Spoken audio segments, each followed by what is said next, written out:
In this video, we're going to show you how to create a formula. We want to add up these yearly totals. So I'm going to start in cell D7. Now, to create a formula, you need to always start with equals. Now, I want to add 50,000 to 60,000. So I'm going to type in B7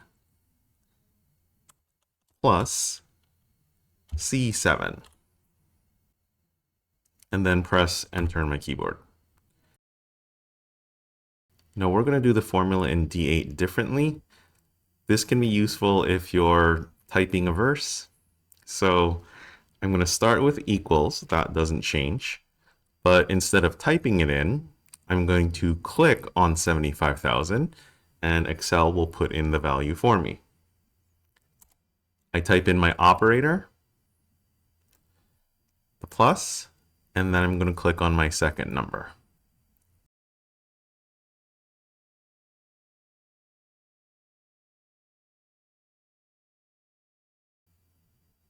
So I want to dig deeper into how the formula works.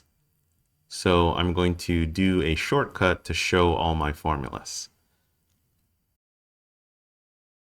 To display all your formulas, you're going to press Control and the backtick button.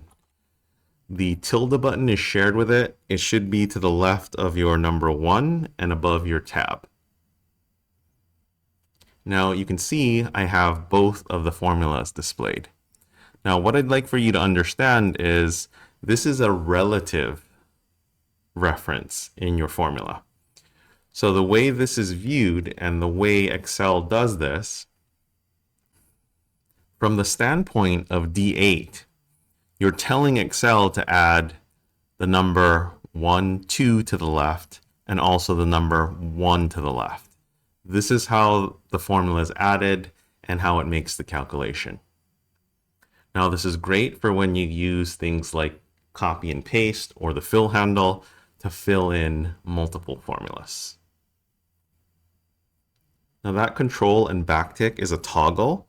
So if I press that one more time, it will hide the formulas. I'm going to use the fill handle to fill in the rest of the formulas. So I'm just going to mouse over to that corner and you'll see the cursor change. And I'm just going to double click to fill in the rest of the formulas. Now let's take a look at what Excel did.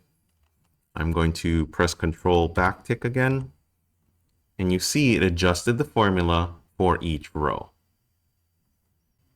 So once you do that first formula, you can just fill the rest of them in.